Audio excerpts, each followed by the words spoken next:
Hey everyone, welcome to the Divorce Dispatcher, where we dive into the wildest, most unbelievable stories of divorce, breakups, and family drama. Stories that'll leave you speechless. Today we have the story of Isabella. Wife, Isabella, 31F. Husband, John, 32M. The papers that changed everything. Isabella, 31F. Tuesday night after dinner, John slid some papers across the table. I thought it was something about work until I saw the bold header. Divorce. My heart dropped. I stared at the papers, waiting for him to say, "Just kidding." But no, this was real. When I finally found my voice, all I could ask was, "Why?"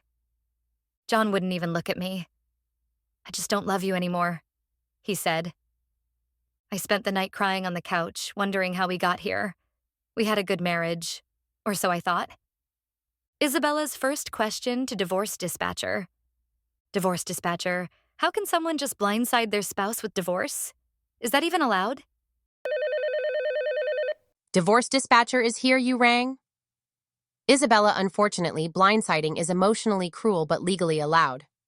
Many states don't require any prior discussion or justification to file for divorce, especially if you live in a no-fault divorce state. Here's the thing. While he's not legally obligated to talk to you beforehand, it's a basic courtesy in a marriage. This highlights how vital communication is in relationships, and how its absence can lead to devastation like this. The decision to let go. After days of crying and replaying our marriage in my head, I decided I wasn't going to fight for someone who didn't love me. "I'll agree to the divorce," I told John. He looked relieved. That hurt even more. My family rallied around me, but John's parents? Not so much. His mom sent me a novel about giving him a second chance, and his dad called to lecture me about commitment. But my mind was made up. Question to Divorce Dispatcher. Divorce Dispatcher, his parents are pressuring me to reconcile. Do I legally have to respond to them or consider their opinions? Divorce Dispatcher is here, you rang? Great question, Isabella. Legally, his parents have zero say in your divorce. Their opinions are just noise. You don't owe them responses, explanations, or emotional labor. If their pressure feels overwhelming, consider blocking them. In court, the focus is on dividing assets and, if applicable, custody, not what the in-laws think. Stay firm and prioritize your peace. The doorstep confession. Months later, with the divorce nearing finalization, John showed up at my doorstep with his brother. Tears streamed down his face as he begged, "I made a mistake. Please take me back." I froze. This was the man who told me he didn't love me, who initiated the divorce without a conversation. And now, here he was, pleading. I told him, I need time to think. But deep down, I already knew my answer. Question to Divorce Dispatcher. Divorce Dispatcher, he wants to stop the divorce now. How does that even work legally? Divorce Dispatcher is here, you rang? Stopping a divorce is possible if both parties agree. You would file a motion to dismiss the case with the court. However, Isabella, think carefully about what reconciliation would mean for you. This man initiated a divorce without consulting you. If you reconcile, ensure his actions align with his words this time. Trust is key, and rebuilding it is no small feat. Standing my ground. I couldn't forget how easily John discarded me. His tears and pleas didn't erase the pain of his initial choice. I deserve better, I told him. You don't get to break my heart and come crawling back when things don't work out. Since then, he's been relentless. Texts, calls, even his parents chiming in again. But I've blocked them all. The house is mine now, and I'm focusing on myself. I've rediscovered hobbies, joined a yoga class, and even started painting again. I'm finally at peace. Legal insights on asset division. Our house was one of the trickiest parts of the divorce. John wanted to sell and split the proceeds, but I fought to keep it. My lawyer helped me negotiate, and I bought out his share. It's been a relief to know this home is mine. I've made it my sanctuary, a place to heal and move forward. Isabella's fourth question to Divorce Dispatcher. Divorce Dispatcher, how is property divided in a divorce? How did I win the house? Divorce dispatcher is here. You rang? Isabella, property division depends on whether you're in a community property state, where assets are split 50-50, or an equitable distribution state, where division is based on fairness. You kept the house by buying out John's share. Essentially, you paid him for his portion of the equity, which allowed you to keep the property outright. This is a smart move if you're financially able to handle it. Kudos to your lawyer for navigating this smoothly. Updates. Moving forward. It's been a year since John and I finalized the divorce. Looking back, I see his sudden plea to reconcile for what it was. Desperation, not love. I've started dating again. Not rushing, but taking my time. I've also traveled to places I always dreamed of visiting, but never made time for. John's life? According to mutual friends, he's still living with his brother and lamenting his mistake. But that's not my problem anymore. Question to divorce dispatcher. How do I protect myself legally in future relationships?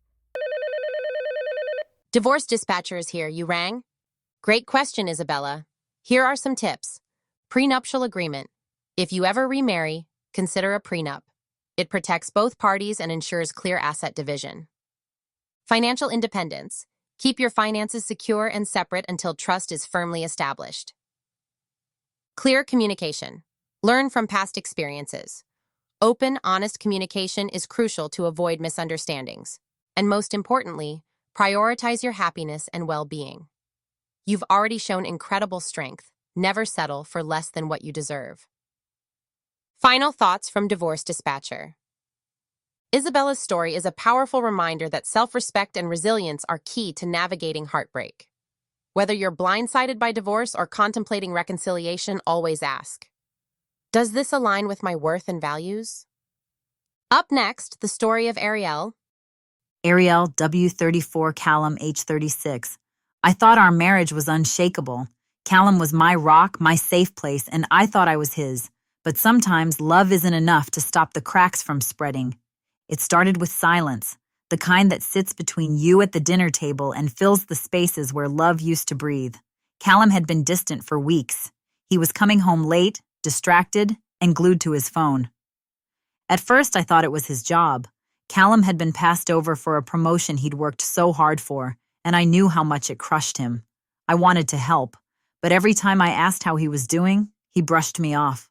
One Friday evening, I was tidying the home office and saw his journal lying open on the desk.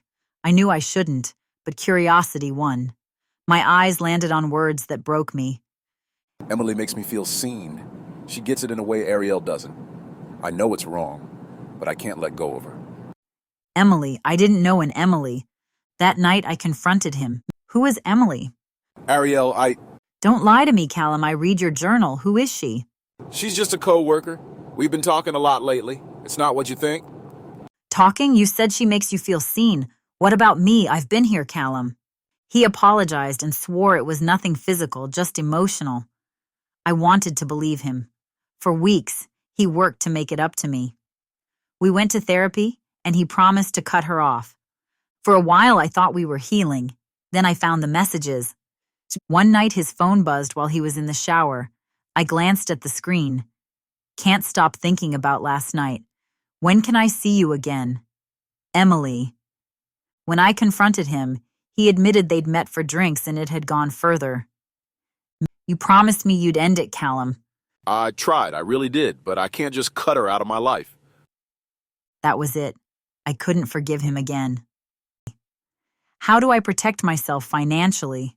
We don't have kids, but we've built a life together. Can I keep what's mine? What happens to the house? Divorce dispatcher is here. You rang? Document finances. Start by gathering bank statements, investment accounts, and any shared assets. Note balances and transactions as of today. Talk to a financial advisor. They can help you see the full financial picture and prepare for conversations with your lawyer. Consider marital fund use. If Callum spent joint funds on his affair, like gifts or trips, you may have grounds to claim reimbursement.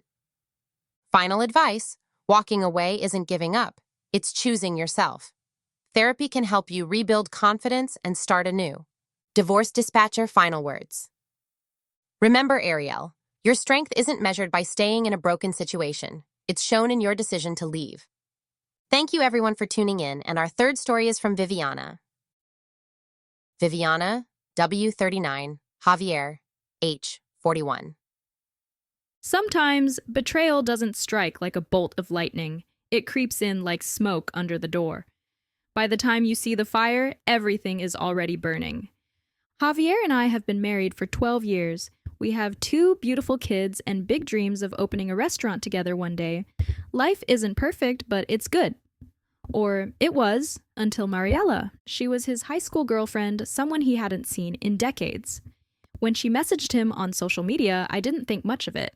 Everyone reconnects with old friends online. But soon, Javier was glued to his phone, smiling at messages I wasn't part of. One night, I woke up to find his side of the bed empty. I found him downstairs, staring at his phone. "It's past midnight.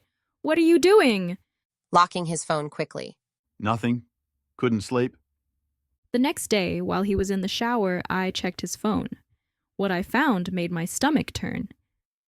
I think about you all the time. What if we'd ended up together instead? I confronted him immediately. "You're messaging your ex? You told her you think about her all the time?" It's just words, Viviana. I didn't mean anything by it. We went to therapy, and I thought we were healing. Then, 6 months later, I found out he'd met her for coffee. The final straw was a hotel receipt in his jacket pocket. "I can't believe I trusted you again. You've destroyed our family, Javier." Legal questions for divorce dispatcher. What happens to the house? Do I have to split everything with him after what he's done? What about our kids? Divorce dispatcher is here. You rang?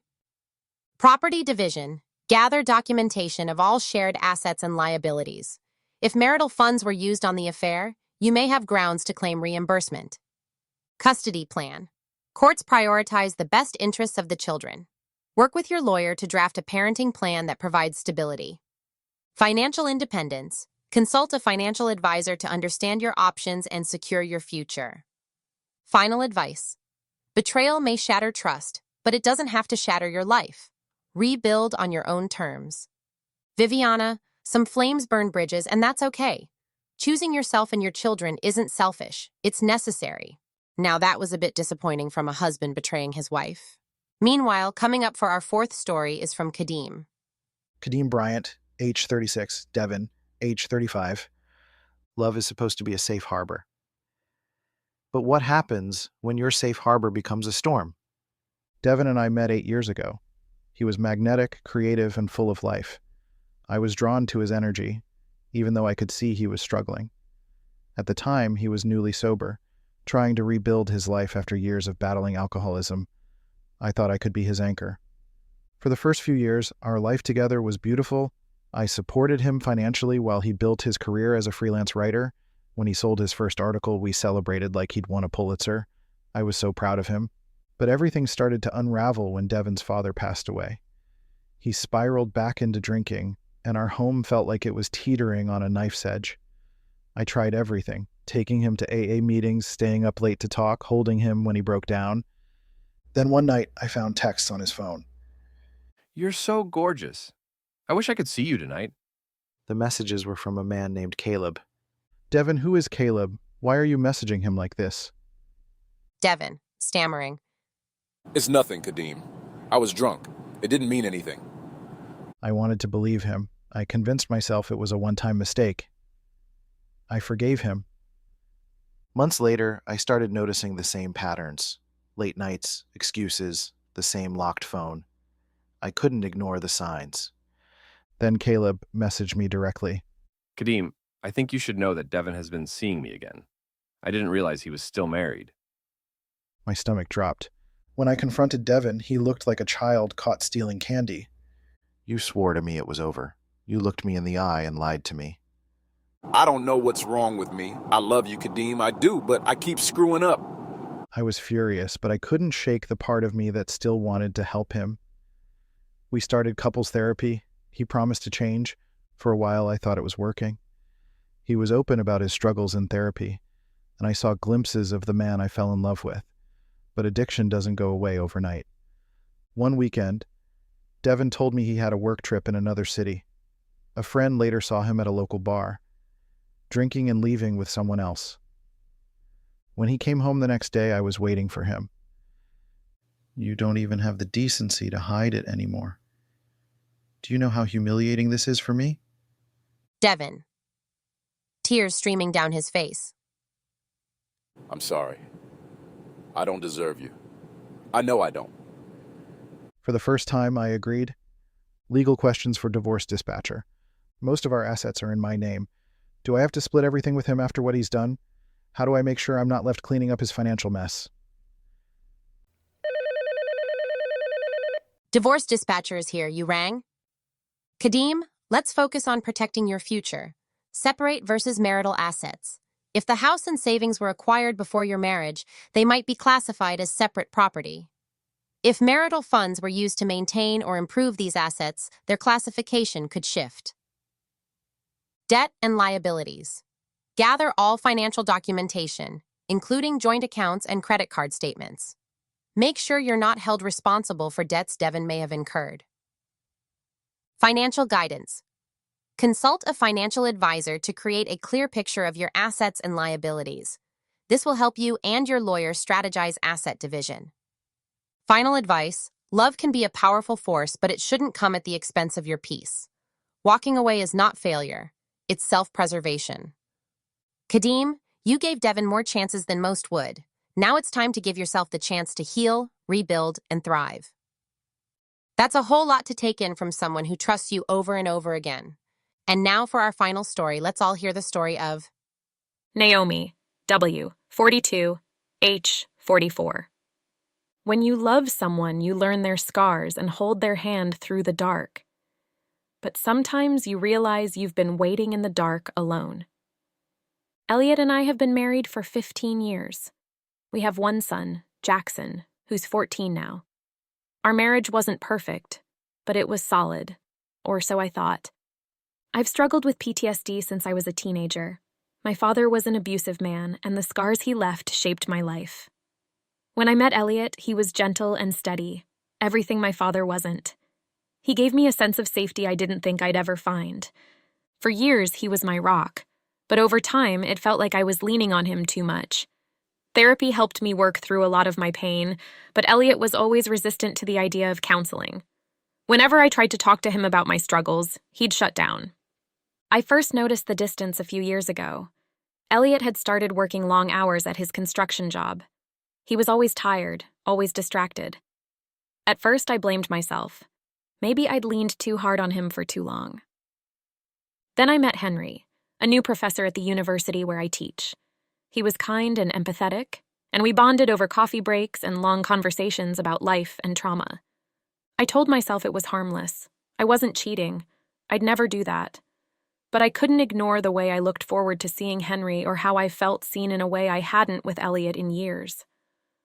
One night, Elliot caught me texting Henry. Elliot. Who's Henry? Me, hesitating. He's just a friend from work. Elliot. Don't lie to me, Naomi. I see how you smile at your phone when he texts. His voice cracked, and I could see the hurt in his eyes. That moment shattered me. I realized that, without meaning to, I'd betrayed him. We started couples therapy, and for a while it felt like we were making progress. I told Elliot about my struggles with PTSD, how I'd felt unsupported, and how Henry had become a substitute for the emotional connection I craved. He admitted that he'd avoided talking about my trauma because he didn't know how to help. He thought staying quiet was better than saying the wrong thing. We were both trying, but the cracks in our foundation ran deep. 6 months into therapy, I discovered Elliot had been meeting a woman named Melissa for drinks after work. When I confronted him, he admitted it. Me. You've been seeing someone else while we're in therapy trying to fix this? Elliot. You had Henry. Don't act like you're innocent in all this. His words stung, but I knew he was right. We'd both been looking for comfort outside our marriage, and neither of us had been honest about it. Legal questions for divorce dispatcher. Me. We've built a life together, a home, retirement savings, and our son's college fund. How do we untangle everything while protecting Jackson? How do I make sure I'm not left with nothing after all this? Divorce dispatcher is here. You rang? Naomi, let's focus on creating a clear path forward for you and Jackson. Asset division. List all shared assets, including your home, retirement accounts, and any joint savings. Work with a financial advisor to determine how these can be fairly divided. Parenting plan. Courts prioritize the child's best interests. Collaborate with Elliot if you confers to see if you can create a parenting plan that provides stability and ensures Jackson's emotional well-being. If not, you can work with a lawyer to draft a proposal. Emotional healing. Consider individual therapy for both you and Jackson to process the changes in your family dynamic. Final advice? Divorce doesn't mean failure. It's a chance to build a healthier life for you and your son. Let this be the start of something better. Naomi, love may have brought you together, but it doesn't have to hold you in a space that no longer serves you. You deserve a life of peace, honesty, and joy. Thanks so much for watching. If you enjoyed the video, please comment, like, and subscribe to our channel. Don't forget to hit the notification bell so you won't miss our next video.